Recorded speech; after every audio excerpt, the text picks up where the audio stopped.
Hello friends, good evening. ये 12th का exam अभी हुआ है और थोड़ा सा कैरियर को लेके स्टूडेंट्स को थोड़ा कन्फ्यूज़न रहता है कि क्या करें क्या नहीं करें। इसके लिए मैं 12th साइंस के स्टूडेंट्स के लिए कि जो साइंस 12 पास करेंगे और ये जो सीबीएसई के एग्ज़ाम्स होने वाले हैं 12 के, उनके बाद कैरियर उनको किधर ले जाना है, कैसे ले जाना है, इसके लिए हम आज शूट कर रहे हैं। आप वीडियो को ध्यान से देखिए और लास्ट तक देखिए। इसमें साइंस में फिजिक्स, केमिस्ट्री, बायोलॉजी और मैथमेटिक्स, मतलब मैथमेटिकल साइंस और बायोलॉजिकल साइंस दोनों को लेके हमने बेसिक्स को जोड़ के आपके कैरियर्स के बारे में इसमें बताया है। होप ये वीडियो के देखने के बाद आपका कैरियर्स जो है वो थोड़ा सा क्लियर हो जाएगा कि आपको किस डायरेक्शन जाना है। ये मैथ वाले के लिए भी है और बायोलॉजी वाले के लिए भी है। तो देखते हैं जनरली जो स्टेप्स होते हैं एजुकेशन में, हम लोग अभी तो 10th हटा दिया गया है नया शिक्षा नीति के हिसाब से। तो इंटरमीडिएट के बाद जो है वो पहला पड़ाव होता है आपका बैचलर कोर्स का, जिसमें आप बैचलर डिग्री करते हैं। और ये जनरली दो टाइप्स के होते हैं, या तो एक जनरल साइंस में आएंगे या तो ये टेक्नोलॉजी में आएंगे।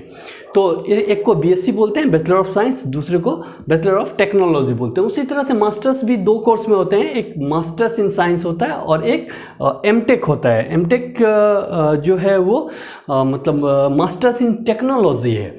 और उसके बाद किसी भी सब्जेक्ट में डॉक्टरेट का कोर्स होता है, चाहे वो साइंस में भी होता है और टेक्नोलॉजी में भी होता है। तो ये तीन कोर्सेज हैं जो बेसिक 3 स्टेप्स हैं। इसके बाद जो डॉक्टरेट के बाद है वो डिग्रियां नहीं होती है, जनरली पोस्ट डॉक्टरेट होते हैं, एक्सपीरियंस होता है, लेकिन डिग्रियां जो है वो बैचलर, मास्टर और डॉक्टरेट तक ही रहती है। नेक्स्ट स्लाइड आते हैं हम लोग। साइंस को बेसिकली हमने यहाँ पे दिखाया है कि 3 टाइप्स के साइंसेस के ब्रांच हैं। इसमें एक बेसिक साइंस होता है जो फंडामेंटल अंडरस्टैंडिंग को क्लियर करता है कि हाँ, जो फंडामेंटल साइंस है उसके बारे में बताएगा आपको। वो उसमें हम लोग बेसिक साइंस जैसे जूलॉजी, बॉटनी, फिजिक्स, केमिस्ट्री, ये सब पूरा बेसिक साइंस है। ये हमारे फंडामेंटल्स को बताता है, जो भी नेचुरल फेनोमेनन्स है उसके फंडामेंटल्स के बारे में बताता है। सेकेंड, हम लोगों ने इसी से ड्राइव किया है अप्लाइड साइंस। तो अप्लाइड साइंस जो है, जो एग्जिस्टिंग साइंस है उसके नॉलेज पे हमारा क्या एप्लीकेशन है, प्रैक्टिकल एप्लीकेशन, उसके बारे में हमको बताता है।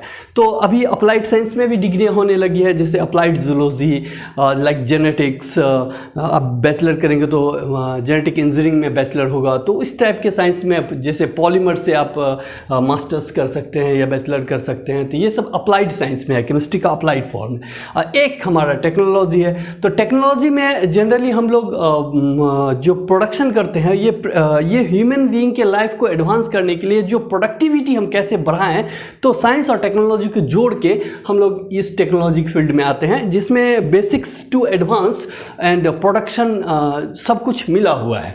तो ये 3 ब्रांचेज हैं। आफ्टर 12 के बाद आप ये तीनों के लर्निंग में किसी भी फील्ड्स में जा सकते हैं, बेसिक साइंस, अप्लाइड साइंस और टेक्नोलॉजी।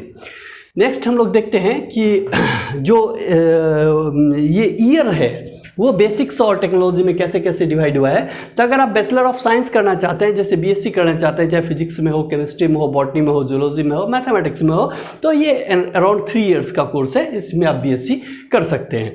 अगर आप टेक्नोलॉजी में जाना चाहते हैं तो टेक्नोलॉजी में 4+ ईयर का कोर्स होता है, 4.5 ईयर का, जैसे इंटर्नशिप होता है बहुत सारे में। जैसे हमारे MBBS कोर्स जो है वो मतलब ये इनको टेक्निकल साइंस में रखा गया है, तो वो 4.5 ईयर के होते हैं। जैसे master of science generally 2 years का होता है, जो भी हो। एमटेक भी 2 इयर्स का होता है। और पीएचडी जो है ये वैरी करती है एज पर यूजीसी रेगुलेशंस। ये 3 इयर्स का मिनिमम रखा गया है कि इसका जो पीरियड है वो 3 इयर्स मिनिमम है। हाँ, उसके बाद ये वर्क टू वर्क वेरिएशन करता है, 5 इयर्स भी लग सकते हैं, 7 इयर्स भी लगते हैं।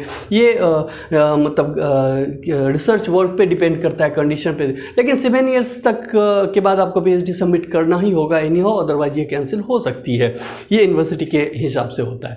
तो यही है कि बैचलर में साइंस का, बीटेक का, मास्टर्स टेक्नोलॉजी का और साइंस का, और पीएचडी ऑल। आप किसी से आप मास्टर्स या पीएचडी ये कर लीजिए, बैचलर और मास्टर्स। अब पीएचडी हर एक सब्जेक्ट का पीएचडी का अपना रोल है, इसीलिए उसको कॉमन ही बोला जाता है, डॉक्टर ऑफ फिलॉसफी।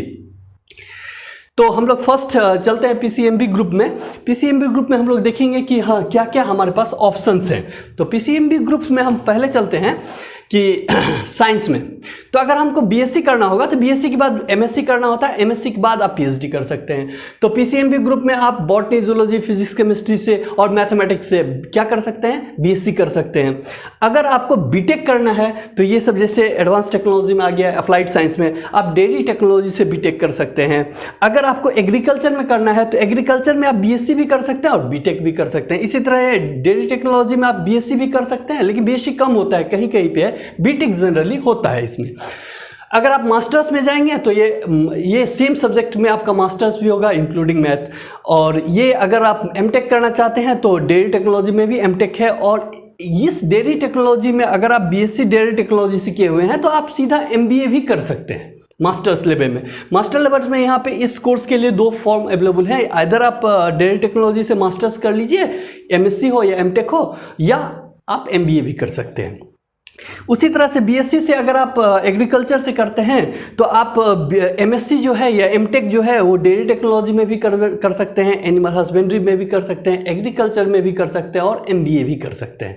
तो ये जो बेसिक्स कोर्स है, इसके बाद अगर आप आगे पढ़ना चाहते हैं तो आइदर सेम सब्जेक्ट में आप कर सकते हैं या साथ में एक एमबीए है वो भी कर सकते हैं। उस मतलब एमबीए मतलब मास्टर इन बिजनेस एडमिनिस्ट्रेशन आप वो कर सकते हैं। बहुत सारे बेसिक डिग्री के साथ एमबीए का कोर्स होता है, ऑनलाइन भी होता है, ऑफलाइन भी होता है। हाँ, और ये किस किस यूनिवर्सिटी में कैसे होता है इसके लिए हम अलग सा वीडियो लाएंगे। ये हमने सिर्फ ये रखा है कि हाँ आपका कैरियर बैचलर, मास्टर्स और पीएचडी के बाद कैसा होगा उसका एक गाइडलाइन रखा है, तो इसमें मैंने यूनिवर्सिटीज़ को ऐड नहीं किया है। नेक्स्ट ये जो है वो बायोटेक्नोलॉजी है। बायोटेक्नोलॉजी का जो कोर्स है वो बीएससी भी हो सकता है, बीटेक भी हो सकता है और बीएससी भी होता है, और इसी से आप मास्टर्स भी कर सकते हैं, मास्टर्स इन बायोटेक्नोलॉजी, और या बीटेक करने के बाद आप एमबीए भी कर सकते हैं। उसी तरह से अगर फार्मेसी करते हैं तो ये साइंस भी है, फार्मेसी आप साइंस से भी कर सकते हैं और बहुत सारे यूनिवर्सिटीज़ बीटेक भी कराते हैं। तो बीटेक करने के बाद आप एमटेक भी कर सकते हैं फार्मेसी में। अगर आपने बीएससी किया है तो फार्मेसी में आप एमएससी भी कर सकते हैं। तो ये यूनिवर्सिटी बाय यूनिवर्सिटीज़ ये प्रोग्राम है, हर एक यूनिवर्सिटी में हर एक कोर्स अवेलेबल नहीं है, और इन सारे के एक सेंट्रल बॉडी है जो मॉनिटर करती है। उनके लिंक्स और वेबसाइट अवेलेबल है, आप चेक कर सकते हैं कौन सा फार्मेसी कॉलेज गवर्नमेंट एडेड है, कौन सा नहीं है, कौन सा प्राइवेट है, इस टाइप से। अगर आप बीएससी एग्रीकल्चर में हैं तो आप मास्टर्स भी एग्रीकल्चर में कर सकते हैं, या बीएससी अगर एमटेक है तो मास्टर्स भी एमटेक में कर सकते हैं एग्रीकल्चर में। तो ये एमबीए भी कर सकते हैं इसके साथ। तो ये ऐसा नहीं है कि एग्रीकल्चर एमबीए दोनों अलग अलग है। अगर आपने बीएससी किया है एग्रीकल्चर से तो आपके पास फैसिलिटी है कि आप एग्रीकल्चर से मास्टर्स भी कर सकते हैं या आप एमबीए कर सकते हैं। तो ये फैसिलिटीज़ अवेलेबल है इस 2 कोर्स के लिए। उसके बाद आते हैं हम लोग पीसीबी ग्रुप में। तो पीसीबी ग्रुप में जनरली लोग के दिमाग में आता है कि नहीं मेडिकल है। हाँ, मेडिकल तो जरूर है, मेडिकल एक नीट कंडक्ट करती है, नीट के एग्ज़ाम के थ्रू बहुत सारे ग्रुप्स होते हैं। तो हम लोग देखते हैं इसमें कि क्या क्या ग्रुप्स है हमारे पास। तो हमने बीएएमएस से उठाया है, ये bachelor in Ayurvedic medicine and surgery है, ये bachelor in homeopathic medicine and surgery है, और ये बैचलर इन वेटनरी साइंस है। तो इस सब का जो कोर्स है इसके बाद आप एमडी कर सकते हैं, मास्टर्स कर सकते हैं। ये एमडी मास्टर्स का कोर्स है, ये MBSC master in veterinary science है। तो ये कोर्स इसके बाद का है। तो फर्स्ट ये बैचलर कोर्स है, इसके बाद इसमें आप एमडी कर सकते हैं। जनरली बैचलर कोर्स में 4.5 ईयर्स लगते हैं, और प्लस एमडी में जो है वो स्पेशल 3, क्योंकि ये टेक्निकल कोर्स है। जनरली मास्टर्स जो होते हैं 2 साल के होते हैं, लेकिन जैसे यहाँ पे बीबीएससी है तो ये 2 साल का है, लेकिन जनरली अब ये क्या हो गए हैं, 3 ईयर्स कोर्सेज हो गए। जनरली अब इसमें 3 ईयर्स आपको मास्टर्स में देने होंगे। तो ये 3 कोर्सेज हैं जो नीट के थ्रू इसका एंट्रेंस होता है, और स्टेट वाइज भी बहुत सारे स्टेट हैं जो खुद के एग्जाम लेते हैं। बिहार खुद का भी एग्जाम लेता है इसमें। नेक्स्ट 2 जो है ह्यूमन साइंस से डायरेक्ट रिलेटेड है। एक है बीडीएस कोर्स, इसमें इसमें भी मास्टर्स कोर्स है एमडीएस, और ये एमबीबीएस है। एमबीबीएस के बाद आप एमडी भी कर सकते हैं, एमएस भी कर सकते हैं, और कुछ में स्पेशल डिप्लोमा भी होता है। तो जनरली BDS करने में 4 इयर्स लगते हैं और ये MDS करने में 3 इयर्स लगेंगे आपको। MBBS का जनरली कोर्स 4.5 इयर्स का होता है और उसके बाद जो अगर आप MD MS या स्पेशल डिप्लोमा करते हैं, MD MS में जनरली 3 इयर्स लगते हैं। और अगर आप स्पेशल डिप्लोमा करना चाहते हैं, जैसे एनेस्थीसिया में हुआ कि आप एनेस्थीसिया में डिप्लोमा कर सकते हैं या कुछ माइक्रोबायोलॉजी में डिप्लोमा कर सकते हैं, तो सबके लिए स्टिल 2 इयर्स कोर्स आपको लगाना पड़ेगा। इसमें बहुत सारे ब्रांचेज हैं, आप देख सकते हैं बहुत सारे ब्रांचेज हैं। तो जनरली इस दोनों का एग्जाम ऑल इंडिया लेवल पर नीट कंडक्ट करती है और इससे पूरे मतलब 15% सीट जो होता है ऑल इंडिया से ये यही लेता है और स्टेट लेवल का भी सीट इसी एग्ज़ाम से भरा जाता है। उसके बाद सिर्फ नीट में ये मतलब PCB वाले के लिए और सारे ग्रुप्स हैं, जैसे BSc नर्सिंग है। नर्सिंग कोर्स जो है ये डिग्री कोर्स है, इसमें आप डिप्लोमा भी कर सकते हैं, डिप्लोमा इन नर्सिंग भी होता है, हम आते हैं उसके बारे में। तो BSc नर्सिंग एक्चुअली 3 इयर्स का कोर्स होता है और इसको करने के बाद आपको मास्टर इन नर्सिंग होता है। तो मास्टर इन नर्सिंग स्टिल आपका मतलब 2 इयर्स का कोर्स है। इसमें फिर इंटर्नशिप भी जुड़ सकते हैं। तो और बहुत सारे पैरामेडिकल के कोर्सेज हैं इसमें बायोलॉजी वाले के लिए। तो पैरामेडिकल में 2 कोर्स होते हैं, आइदर ये डिप्लोमा हो सकता है या ये सर्टिफिकेट कोर्स हो सकता है। तो जो डिप्लोमा कोर्स होते हैं ना, तो वो उसमें थोड़ा कम टाइम लगता है और जो सर्टिफिकेट कोर्स होते हैं उसमें ज़्यादा टाइम लगता है। जैसे आप डिप्लोमा इन लैब टेक्नीशियन कीजिएगा तो हो सकता है ये 2 साल का कोर्स हो, लेकिन अगर आप बैचलर इन लैब टेक्नीशियन कीजिएगा तो 3+ ईयर का कोर्स हो जाएगा। तो इसी तरह इसमें लॉट ऑफ पैरामेडिकल में कोर्स भरे हुए हैं। हर एक सहायक का जो काम होता है वो यहाँ से निकालते हैं, तो ये भी जाते हैं। लेकिन जो बैचलर जो डिप्लोमा कोर्स है उससे आप मतलब डायरेक्ट उसमें लेटरल एंट्री लेना पड़ेगा फिर से आपको बैचलर करने के लिए। तो बैचलर अगर आप करते हैं तो उसके लिए मास्टर अवेलेबल है, लेकिन डायरेक्ट आप डिप्लोमा करके मास्टर कोर्स में नहीं जा सकते। तो डिप्लोमा कोर्स इनिशियली अच्छा है, लेकिन अगर आप बैचलर करते हैं तो उससे ज़्यादा अच्छा है, क्योंकि वो कोर्स जो है आपको ले जाएगा डिप्लोमा के बाद आपको पहुंचा देगा सीधा डिप्लोमा नहीं बैचलर करने के बाद ये सीधा आपको मास्टर्स में पहुंचा देगा। तो ये कोर्सेज जो हैं ये PCB के लिए। पैरामेडिकल में मैं यहाँ पे स्पेशल क्या हूँ कि पैरामेडिकल जो है वो डिप्लोमा बहुत सारे मतलब फील्ड्स में होता है, चाहे वो न्यूट्रिशन में हो, चाहे चाइल्ड केयर में हो, डेंटल हाइजीनिक्स हो, ये लैब टेक्नीशियन का हो, बहुत सारे चीज़ का lot of diploma course available in the markets आप कर सकते हैं। इसके लिए प्राइवेट यूनिवर्सिटीज़ भी हैं, लेकिन प्राइवेट यूनिवर्सिटीज़ में बहुत ज़्यादा पैसा लगते हैं। अगर आपके पास पैसा उतना नहीं है तो आप ये सब कोर्स के लिए बेटर है कि थोड़ा सा पढ़ के अच्छे से आप निकालिए, स्टेट वाइज हो या नीट के थ्रू हो, जैसे भी हो उसको आप निकाल के जाते हैं तो आपको पैसा कम लगेगा और जो भी गवर्नमेंट इंस्टीट्यूट है उसमें फैसिलिटीज़ अच्छी होती है, तो आपके पास नॉलेज भी अच्छा आएगा जो आपको आगे काम देगा। तो ये कोर्स PCB के लिए था। अब आते हैं PCB में एक जो है वो BSc है। BSc ये बेसिक साइंस है। तो BSc आप अगर साइंस में है, बायोलॉजी लेके कर रहे हैं तो आप होम साइंस से भी बैचलर कर सकते हैं, आप जूलॉजी से भी कर सकते हैं, आप बॉटनी से भी कर सकते हैं, आपके पास केमिस्ट्री भी ऑप्शन है, फिजिक्स भी ऑप्शन है, मतलब जो भी इसमें है। अगर आप PCB से हैं तो मैथ को छोड़ के आप, हाँ इसमें मैंने ये दिया है कि इसमें बहुत सारे अदर कोर्सेज भी हैं, जितने भी अप्लाइड कोर्सेज हैं उससे भी बहुत सारे कोर्सेज, जैसे आपको अगर BSc इन जेनेटिक इंजीनियरिंग करना है, BSc इन अप्लाइड साइंस करना है या कुछ भी करना है, तो ये जो बायोलॉजी का एक माइक्रोबायोलॉजी करना है, बायोटेक्नोलॉजी करना है, सब आप इससे कर सकते हैं। तो जो हमने PCMB ग्रुप में देखा BSc से क्या हो सकता है, वो सारे चीज़ आप कर सकते हैं। एडिशनली आप ये सब भी कर सकते हैं।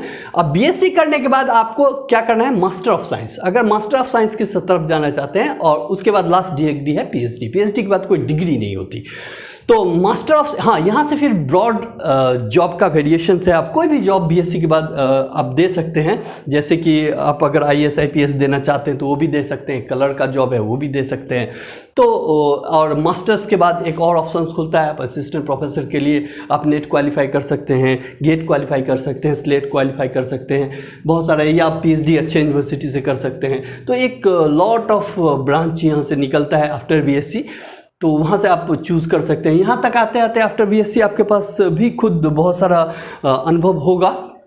जो अभी नहीं है तो आपको चूज़ करने में थोड़ा इजी होगा, लेकिन अभी नहीं है इसीलिए मैं इस वीडियो को लाया हूं कि अगर आप इसको देखने के बाद आप खुद से भी अगर सर्च करेंगे या आपको कोई प्रॉब्लम होता है तो आप हमसे कांटेक्ट कर सकते हैं कि हाँ इसके बाद मुझे क्या करना चाहिए। तो कैरियर काउंसलिंग टाइप का अगर आपको चाहिए होगा तो आप हमसे पूछ सकते हैं, आप मुझे मेल कर सकते हैं, फ़ोन कर सकते हैं, मैं आपको जो होगा हेल्प मैं आपको करूँगा।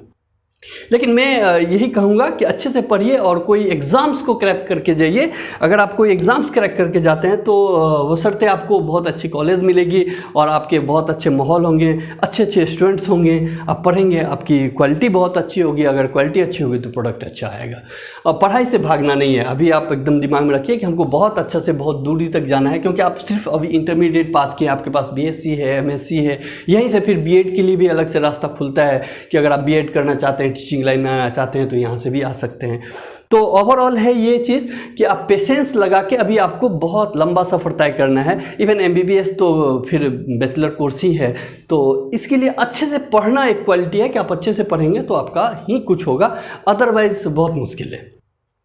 नेक्स्ट आते हैं हम लोग PCB में करियर में, जैसे बायोटेक्नोलॉजी का करियर है, ठीक है, ये सब एडवांस साइंस में हमने लिखा है कि जेनेटिक इंजीनियरिंग कर सकते हैं, अप्लाइड माइक्रोबायोलॉजी, अप्लाइड केमिस्ट्री और भी एंड मोर्स, बहुत सारे ब्रांचेज हैं। मैं इतना यहाँ पे लिख नहीं सकता, इतने सारे ब्रांचेज हैं, लेकिन हर एक ब्रांचेज हर एक यूनिवर्सिटीज़ में अवेलेबल नहीं है। आपको पर्टिकुलर यूनिवर्सिटीज़ देखना होगा कि किस यूनिवर्सिटी में कौन सा ब्रांचेज है। और हर एक यूनिवर्सिटी, जैसे अभी जो मंथ चल रहा है वो मार्च का चल रहा है, मार्च अप्रैल में अभी सारे यूनिवर्सिटीज़ के फॉर्म आएंगे, तो उसमें आप ऑल इंडिया लेवल पे टेस्ट होता है, आप फॉर्म भरिए, अप्लाई कीजिए और उसके बाद ऑल इंडिया लेवल पे टेस्ट होता है वो दीजिए, और उसके बाद वो क्वालिफाई करने से आपका नाम आएगा और आपको एडमिशन के लिए बुलाया जाएगा, उसके हिसाब से आप एडमिशन ले सकते हैं। हाँ, इसमें ये क्या है कि हर एक यूनिवर्सिटी खुद का टेस्ट लेती है। जैसे कुछ यूनिवर्सिटी जो है वो कंबाइंड टेस्ट लेती है, जैसे बिहार का साउथ बिहार यूनिवर्सिटीज़ है, उनके साथ 5 यूनिवर्सिटीज़ कोलैबोरेट किए हुए हैं, तो उनका टेस्ट एक होता है। और अदर सारे जैसे BHU है तो वो सिंगल टेस्ट लेती है। ऑनलाइन टेस्ट पता नहीं इस बार क्या होगा, लेकिन आप देखेंगे फॉर्म आने वाले हैं तो आप फॉर्म पे भी नज़र रखेंगे क्या। हाँ, कोर्सेज जो एग्जाम पूछे जाते हैं क्वेश्चंस वो फिजिक्स केमिस्ट्री बायोलॉजी से ही रहेंगे आपको, और हर एक यूनिवर्सिटी का पैटर्न अलग अलग है, तो आप वो आपको मतलब फॉर्म भरते टाइम में बता दिया जाएगा कि क्या पैटर्न है, उसके बेसिस पे आप फॉर्म को भर सकते हैं। तो ये इसका बेसिक्स है। हाँ, आपको समझना क्या है, बैचलर ऑफ साइंस के बाद मास्टर ऑफ साइंस होता है, मास्टर ऑफ साइंस के बाद PhD होती है। लेकिन फिलहाल जब आप यहाँ तक आएंगे तो शायद आपके पास बहुत सारा आइडियाज़ मिल जाएगा, लेकिन आप अभी यहीं पे हैं इसीलिए थोड़ा बेसिक आइडियाज़ आपको जानना जरूरी है। तो ये PCB का कैरियर में है। उसके बाद आता है PCM का। तो PCMB में जो हमने कैरियर दिखाया वो तो है ही, कुछ एक्स्ट्राज यहाँ पे मैंने देखता हूँ कि जैसे आप यहाँ के बाद NDA कर सकते हैं 3 इयर्स में। अगर आप NDA होता है तो आर्मी में जा सकते हैं, नेवी में जा सकते हैं, एयरफोर्स में जा सकते हैं। ये BCA है, यहाँ पे BCA जो है वो मैथ वाले के लिए है। ये BCA bachelor in computer application है, और कंप्यूटर एप्लीकेशन करने के बाद आप मास्टर्स या इधर आप ये इसका ऑल इंडिया पे टेस्ट होता है, बहुत सारे यूनिवर्सिटीज़ टेस्ट लेते हैं मास्टर डिग्री के लिए, तो आप मास्टर्स इन कंप्यूटर एप्लीकेशंस भी दे सकते हैं, या BCA करने के बाद आप डायरेक्ट MBA भी कर सकते हैं। ये आपके पास ऑप्शंस है। तो ये बैचलर डिग्री है और ये मास्टर्स डिग्री है। तो लेकिन ये NDA करने के बाद आप NDA से आर्मी में, एयरफोर्स में, नेवी में हर एक जगह जा पाएंगे। तो ये भी PCM का ये है कि आप अगर मैथमेटिक्स है तो ये आपको अलग से प्रॉफिट मिलेगा। उसके बाद जितने भी, जैसे आपको अगर फिल्म में जाना है तो फिल्म के लिए भी यहीं से बैचलर शुरू ये होता है। आपको जैसे डिज़ाइन में जाना है, डिफेंस में जाना है, मास्टर्स करना है, तो bachelor in planning and design जो है ये कोर्स करने के बाद आप मेराइन इंजीनियरिंग कर सकते हैं, MBA कर सकते हैं, डिफेंस में जा सकते हैं, डिफेंस के 4 नाम, एयरफोर्स में जा सकते हैं, नेवी में जा सकते हैं, आर्मी में जा सकते हैं। तो ये सब जो है डिफेंस के कोर्स हैं। और ये इसके बाद आप बीटेक जो है आर्किटेक्चर से भी कर सकते हैं, जिसमें आप इंटीरियर, या इसमें कुछ डिप्लोमा होता है कि आप इंटीरियर डिज़ाइन का डिप्लोमा कर लें। हाँ, मतलब ये BSc के बाद का कोर्स है, ये 2 साल 3 साल का कोर्स होता है। ये जो कोर्स है डिप्लोमा वो इंटरमीडिएट के बाद होता है। ये डिप्लोमा इन इंटीरियर डिज़ाइन जो है ये कोर्स इंटरमीडिएट के बाद आप कर सकते हैं, या आप ये आर्किटेक्चर्स में ये डिग्री भी ले सकते हैं। ये भी 4 ईयर का डिग्री है, और ये बहुत सारे IITs भी कराते हैं आर्किटेक्चर्स में। लेकिन सब नहीं कराते, तो कहीं कहीं पे अवेलेबल है। तो ये कोर्स है जो PCMB के लिए है। और इसमें एक चीज़ और भी आप कर सकते हैं, जैसे आप होटल मैनेजमेंट कर सकते हैं मैथमेटिक्स को लेके। होटल मैनेज का मास्टर्स कोर्स भी है, अवेलेबल है, आप मास्टर्स भी कर सकते हैं, या फिल्म एंड टेलीविज़न में आप डिप्लोमा कर सकते हैं और इसके एडवांस कोर्सेज हैं वो कर सकते हैं। और बहुत सारे अदर ऑप्शंस हैं, जैसे आप SSC में जा सकते हैं, रेलवे में जा सकते हैं, पुलिस में जा सकते हैं, IAS IPS कर सकते हैं। वो सारा ऑप्शंस BSc के बाद यहाँ से खुल जाता है, अगर आप BSc किसी भी डिग्री से कर लेते हैं तो। और हायर एजुकेशन तो आपके पास खुला हुआ है ही। तो ओवरऑल अच्छे से पढ़ने से आपके पास रास्ता का कमी नहीं है, बहुत है। हाँ, अगर एक गाइडेड होना पड़ेगा, आपको कहीं से गाइडलाइन लेना पड़ेगा। जो भी आपको लगते हैं कि आपके घर में बड़े हैं, जो सीनियर्स हैं, वो आपको अच्छा गाइड कर सकते हैं, तो आप उनसे गाइडलाइन लेके जरूर पढ़िए, क्योंकि गाइडलाइन का अभाव होता है बच्चों में। और गाइडलाइन ख़राब होने से उनकी जो क्वालिटी होती है वो डिक्रीज़ होती है, उनकी इफ़िशियंसी पूरा नहीं आ पाती। तो ये 3-4 कोर्सेज हैं इसमें। उसके बाद हम इस स्लाइड्स में और हमने यूनिवर्सिटीज़ के बारे में नहीं जोड़ा है, इसमें मैंने सिर्फ यही जोड़ा है कि फिजिक्स केमिस्ट्री के बाद मतलब इंटरमीडिएट करने के बाद आप कहाँ कहाँ जा सकते हैं और क्या क्या कर सकते हैं। होप ये वीडियो आपको अच्छा लगा होगा। और जो समरी है वो ये है कि आप अगर आपने अच्छा मार्क्स लिया है तो आपके बाद इसके बाद हर एक सारा कंपटीशन होता है। आइदर आप नीट का कंपटीशन दे के मेडिकल ब्रांच में जा सकते हैं, और हर एक बहुत सारे स्टेट का अपना नीट का मतलब मेडिकल के अदर ब्रांचेस का एडमिशन के लिए अलग से वो लोग फॉर्म, जैसे बिहार अलग से फॉर्म देता है, तो वो अक्टूबर के आसपास में निकलती हैं। तो उसके लिए भी हम एक अलग सा वीडियो बना के लाएंगे कि कब कौन सा फॉर्म आ रहा है आपके लिए। लेकिन अभी आपके लिए सेंट्रल यूनिवर्सिटीज़ का फॉर्म आने वाला है, आप अच्छे से सुन लीजिए। अभी से आप जो सेंट्रल यूनिवर्सिटी का फॉर्म भरना होगा, हर एक सेंट्रल यूनिवर्सिटी का फॉर्म अलग अलग आता है, अभी फॉर्म आने ही वाला है। आप जिसका यूनिवर्सिटी का हर एक में बैचलर डिग्री होता है, आपको जिस कोर्स के लिए अप्लाई करना है आप अप्लाई कीजिए। उसके बाद आप नीट के अगर प्रिपरेशन कर रहे हैं तो नीट के लिए अच्छे से एग्ज़ाम, अभी तक तो डेट नहीं आया है, डेट आने से आप अच्छे से एग्ज़ाम के लिए अभी से हो जाइए। अभी आपका ये लास्ट 6 मंथ बहुत इंपॉर्टेंट होता है, ये अभी आपका है, क्योंकि इस बार भी होप अभी तक फॉर्म नहीं आया है तो सितंबर से पहले एग्ज़ाम नहीं होगा। तो सितंबर को टारगेट लेके आप अच्छे से पढ़िए। जो IITs वाले हैं बच्चे, वो IIT के लिए एग्ज़ाम तो आने ही वाला है, उनके लिए आप प्रिपेयर होइए और विश्वास रखिए खुद पे कि आप कर सकते हैं, और आप कर सकते हैं, जरूर कर सकते हैं। और जो बच्चे अभी 10 पास करके अभी इंटरमीडिएट में आने वाले हैं, उनके लिए एक राय है कि जो भी एग्ज़ाम्स अभी, जैसे बैचलर का आप एग्ज़ाम्स देने जा रहे हैं, कोई भी एग्ज़ाम्स, वो इंटरमीडिएट के लेवल से होता है। तो अगर आप चाहें कि अच्छा से पढ़ें तो आप सारे कंपटीशन का तैयारी इंटरमीडिएट लेवल से कर सकते हैं। अगर आपको वो जुनून हो कि हाँ हम स्टार्टिंग से करें, इसमें आपको फ़ायदा क्या है कि आपका 2 इयर्स कंप्लीटली बच जाता है, मतलब पढ़ने के लिए। अभी जो 12 के बाद स्टार्ट करेंगे वो अपना 2 बहुत प्रीसियस ईयर खो देते हैं, क्योंकि वो एनर्जी जो रहता है ना 11-12 में, वो हर एक जगह वो एनर्जी आपको लाइफ में कभी नहीं मिलेगी। ये बहुत गोल्डन टाइम होता है और इतनी अच्छी एनर्जी आपको कभी नहीं मिलेगी पूरे लाइफ टाइम में। इसमें अगर आप अच्छे से तैयारी करते हैं तो आपको क्वालिफिकेशन से कोई रोक नहीं सकता, आप अच्छे जगह क्वालिफाई करेंगे, ये मेरी गारंटी है।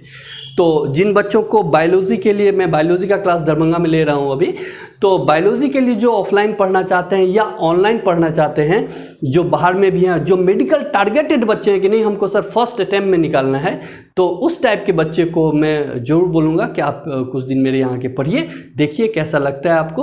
होप आपको ये वीडियो पसंद आया होगा। अगर आपको कुछ और कमेंट हो या किसी कॉलेज के बारे में जानना चाहते हैं या कुछ ये करना चाहते हैं कि कौन सा एग्ज़ाम कैसे होता है, वैसे मैं कुछ वीडियो कैरियर्स पे ला रहा हूँ, तो होप आपको पसंद आएगा। और बेस्ट ऑफ लक, आप अच्छे से पढ़िए, आपका एग्ज़ाम अच्छा हो। जय हिंद।